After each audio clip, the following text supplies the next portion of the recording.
कहानी की शुरुआत में हम एक लड़के को देखते हैं जिसका नाम लोरेंजो होता है और वो एक आदमी से बचकर भाग रहा होता है। लोरेंजो जिस आदमी से बचकर भाग रहा होता है उसका नाम गैर्बिनो था। लोरेंजो किसी तरह गैर्बिनो से बचकर भाग जाता है, लेकिन गैर्बिनो अपने आदमियों को कहता है कि कैसे भी करके लोरेंजो को पकड़ लिया जाए। लोरेंजो उस आदमी से बचकर अपने एक फ्रेंड के पास आता है और उसके दोस्त उसको शहर से बाहर जाने की सलाह देते हैं जिससे गैर्बिनो और उसके दोस्त उसको पकड़ ना सके। लोरेंजो अपने दोस्तों की बात मान जाता है और वहाँ से चला जाता है। इसके बाद हम एक लड़की को देखते हैं जिसका नाम पेम्पिनिया होता है और वो रो रही होती है। उसके रोने की वजह उसके पेरेंट्स की डेथ है जो प्लेग बीमारी के चलते मर जाते हैं। तभी पेम्पिनिया के पास गैब्रिनो आता है और कहता है कि अब तो पेम्पिनिया अकेली हो गई है क्योंकि उसके पेरेंट्स तो मर चुके हैं। इस पर पेम्पिनिया गैब्रिना से कहती है कि कुछ दिनों में रशिया का राजा डजेरजिंक्सी वहाँ पर आने वाला है और वो उससे शादी करेगी। इतना कहते ही पेम्पिनिया वहाँ से जाने लगती है। तभी गैब्रिनो उससे कहता है कि तुम्हारे फादर ने मरने से पहले बहुत बड़ा अमाउंट मुझसे उधार लिया था और अब उसके मरने के बाद उसकी सारी प्रॉपर्टी मेरी हो गई है। गैब्रिनो कहता है कि तुम्हारे पास सिर्फ ये एक घर है और अगर तुम इस घर में रहना चाहती हो तो तुमको मुझसे शादी करनी होगी। दूसरी तरफ हम लोरेंजो को देखते हैं जिसके पीछे अभी तक गैब्रिनो के आदमी पड़े हुए हैं। यहाँ पर लोरेंजो एक आदमी से मिलता है जो एक डेड बॉडी को लेकर जा रहा होता है। तभी लोरेंजो उस आदमी से मरे हुए आदमी के बारे में पूछता है। वो आदमी लोरेंजो को बताता है कि ये एक गूंगा बहरा आदमी था जो पास ही के चर्च में माली का काम करता था और आज इसकी सडन डेथ हो गई है। इतना सुनकर लोरेंजो वहाँ से चला जाता है। गैब्रिनो के आदमी से बचने के लिए लोरेंजो एक ट्री पर चढ़ जाता है और जब वो आदमी वहाँ से आगे चले जाते हैं तो लोरेंजो उस ट्री से नीचे उतरने ही वाला होता है। तभी उस ट्री की एक स्ट्रीम टूट जाती है और लोरेंजो गिर के वहीं बेहोश हो जाता है। इसके बाद हम देखते हैं कि कुछ नन्स वहाँ आती है और लोरेंजो को उठाकर चर्च में ले जाती है। चर्च में हम देखते हैं कि दो नन लोरेंजो को बेहोश देखकर उसको अजीब तरह से टच करने लगती है। लोरेंजो को अब होश आ जाता है लेकिन वो बेहोश होने की एक्टिंग करता है। एक नन लोरेंजो को किस करने ही वाली होती है तभी वहाँ उसकी हेड आ जाती है और वो दोनों नन्स लोरेंजो से दूर हट जाती है। वो दोनों नन्स अपने सीनियर्स को बताती है कि वो एक गूंगा बहरा है और उसकी बात सुनकर सीनियर्स नन खुश होती है क्योंकि उनको एक ऐसा ही आदमी चाहिए था चर्च का काम करने के लिए। सीनियर लोरेंजो को चर्च में काम पर रख लेती है। इसके बाद हम लोरेंजो को नहाते हुए देखते हैं और तभी वहाँ दो नन्स आती है और उसके क्लोज आकर उसके साथ नहाने लगती है। लोरेंजो भी गूंगा बहरा होने का पूरा फायदा उठाता है और उन दोनों नन्स के साथ इंटीमेट भी होता है। अगले सीन में पेम्पिनिया को देखते हैं जो गैब्रिनो से बचने के लिए उसी चर्च में आती है जिसमें लोरेंजो होता है। पेम्पिनिया को जब दो नन्स कपड़े पहना रही होती है तभी पेम्पिनिया लोरेंजो को देखती है और उन दोनों नन्स से उसके बारे में पूछती है। वो दोनों नन्स पेम्पिनिया को बताती है कि यहाँ वो एक माली है और अनफॉर्चुनेटली वो गूंगा बहरा भी है। कुछ टाइम बाद एक नन लोरेंजो को अपने पास बुलाती है और वो दोनों झाड़ियों में जाते हैं जहाँ वो दोनों इंटीमेट होने लगते हैं। तभी वहाँ पेम्पिनिया आ जाती है और उसको ये देख कर बहुत जेलसी फील होती है क्योंकि वो लोरेंजो को लाइक करने लगी थी। अगले सीन में हम रशिया के राजा डजेरजिंकी को देखते हैं जो पेम्पिनिया के राजमहल में आता है और गैब्रिनो उससे कहता है कि पेम्पिनिया ने भागकर शादी कर ली है। ये सुनकर रशिया के राजा को बहुत बुरा लगता है और वो वहाँ से चला जाता है। रास्ते में जाते वक्त एक आदमी उसको रोकता है और उसको बताता है कि पेम्पिनिया किसी दूसरे शहर में उसका बेसब्री से इंतजार कर रही है। ये सुनकर रशिया का राजा पेम्पिनिया से मिलने के लिए निकल जाता है। अगले सीन में हम लोरेंजो को देखते हैं जिसके पास दो नन्स खाना लेकर आती है और क्योंकि अब उनको भी पता चल गया था कि लोरेंजो सभी नन्स के साथ इंटीमेट हो रहा है इसलिए वो लोरेंजो के साथ इंटीमेट होना चाहती थी। लोरेंजो भी उनकी बात मान लेता है और उनके साथ भी इंटीमेट होता है। दूसरी तरफ पेम्पिनिया लोरेंजो की तरफ अट्रैक्ट हो रही थी और शायद उससे प्यार करने भी लगी थी। फिर एक दिन पेम्पिनिया लोरेंजो को गाना गाते हुए देख लेती है और उसको पता चल जाता है कि लोरेंजो बोल और सुन सकता है। एक दिन पेम्पिनिया लोरेंजो के पास आती है और उसकी आईज को ब्लाइंड फोल्ड कर देती है और फिर उसके सामने अपना प्यार कन्फेस करती है। वो उससे ये भी कहती है कि वो उससे शादी करना चाहती है। पेम्पिनिया लोरेंजो को एक किस करती है और वहाँ से चली जाती है। ये किस लोरेंजो को भी अच्छी लगती है लेकिन उसकी आईज ब्लाइंडफोल्ड थी इसलिए वो पेम्पिनिया को देख नहीं पाता। अगले दिन पेम्पिनिया नन्स की हेड को बता देती है कि उसके यहाँ काम करने वाला मालिक गूंगा बहरा नहीं है।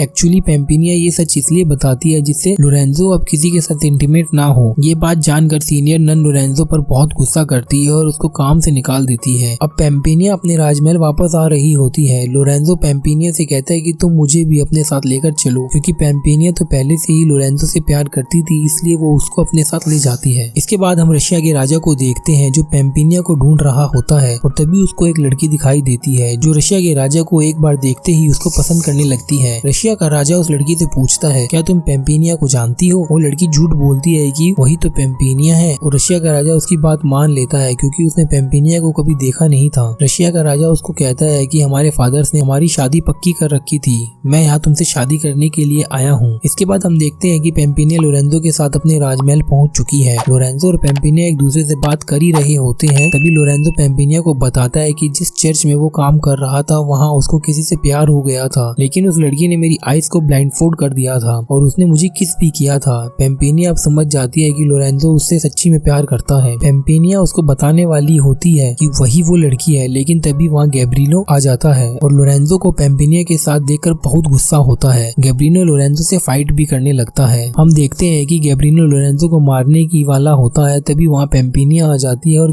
गैब्रिनो से कहती है कि अगर तुमने इसको मारा तो मैं तुमसे कभी शादी नहीं करूंगी। इतना सुनते ही पेम्पिनिया लोरेंजो को छोड़ देता है और उसको एक रूम में बंद कर देता है। अब पेम्पिनिया गैब्रिनो से कहती है कि मैं तुमसे कल ही शादी करूंगी, लेकिन उससे पहले तुमको लोरेंजो को छोड़ना होगा। पहले तो गैब्रिनो पेम्पिनिया की बात नहीं मानता, लेकिन फिर जब वो कहती है कि अगर तुम लोरेंजो को साथ नहीं करोगे वो भी उससे शादी नहीं करेगी। अब गैब्रिनो पेम्पिनिया के कहने पर लोरेंजो को छोड़ देता है। लोरेंजो वहाँ से जा ही रहा होता है, तभी वो सोचता है कि अगर मैं जिंदा हूँ तो सिर्फ पेम्पिनिया की वजह से हूँ, इसलिए वो डिसाइड करता है कि वो पेम्पिनिया की हेल्प करेगा। लोरेंजो बाद में पेम्पिनिया से मिलने आता है और वो देखता है कि गैब्रिनो पेम्पिनिया से जबरदस्ती शादी कर रहा है। इसी दौरान रशिया का राजा भी वहाँ आ जाता है और उसके पास गन देखकर गैब्रिनो उससे बच के भागने लगता है। लोरेंजो की भी हिम्मत बढ़ती है और वो गैब्रिनो के आदमियों को सामना करता है। लोरेंजो और रशिया का राजा गैब्रिनो के बहुत से आदमियों को मार डालते हैं। इसके बाद गैब्रिनो और रशिया के राजा में मुकाबला होता है और वो गैब्रिनो उसमें हार जाता है। अब वहाँ पेम्पिनिया आती है और वो रशिया के राजा को बताती है कि वो उसे शादी नहीं कर सकती क्योंकि वो लोरेंजो से प्यार करती है। रशिया का राजा पेम्पिनिया से कहता है कि तुम पेम्पिनिया नहीं हो, और तभी वो लड़की जो रशिया के राजा से पेम्पिनिया बन के मिली थी वहाँ आती है और वो और कोई नहीं पेम्पिनिया की फ्रेंड मलिशा होती है। रशिया का राजा कहता है कि मैं तो मलिशा से ही शादी करूंगा। अब इसके बाद पेम्पिनिया लोरेंजो के पास जाती है और उसको शादी के लिए प्रपोज करती है, लेकिन लोरेंजो उसे शादी करने से मना कर देता है और कहता है कि मैं किसी और से प्यार करता हूँ। पेम्पिनिया कहती है ठीक है, लेकिन यहाँ से जाने से पहले तुम मुझे किस करोगे। लोरेंजो ना चाहते हुए भी पेम्पिनिया को किस करता है और उसको किस करने से ही लोरेंजो को पता चल जाता है कि पेम्पिनिया ही वही लड़की है जिससे वो प्यार करता है और उसी ने उसको चर्च में किस की थी। ये जानकर लोरेंजो बहुत खुश हो जाता है और यहीं पर इस स्टोरी का एंड हो जाता है। अगर आपको इस मूवी की एक्सप्लेनेशन पसंद आई तो इस वीडियो को लाइक जरूर करें और अपने दोस्तों के साथ शेयर करना ना भूले और हमें कमेंट सेक्शन में बताएं कि आपको इस मूवी की एक्सप्लेनेशन कैसी लगी। और ऐसे ही और भी इंटरेस्टिंग मूवीज की एक्सप्लेनेशन देखने के लिए हमारे चैनल को सब्सक्राइब करें और बेल आइकन को दबा दें ताकि आने वाली वीडियोस की नोटिफिकेशन आपको टाइम टू टाइम मिलती रहे। और अगर आप अभी और इंटरेस्टिंग मूवीज की एक्सप्लेनेशन सुनना चाहते हैं तो नीचे दिए गए 2 वीडियो में से किसी पर भी क्लिक करके आप सुन सकते हैं। अभी के लिए अलविदा दोस्तों, हम फिर मिलेंगे न्यू वीडियो में न्यू मूवी की एक्सप्लेनेशन के साथ। तब तक के लिए थैंक यू।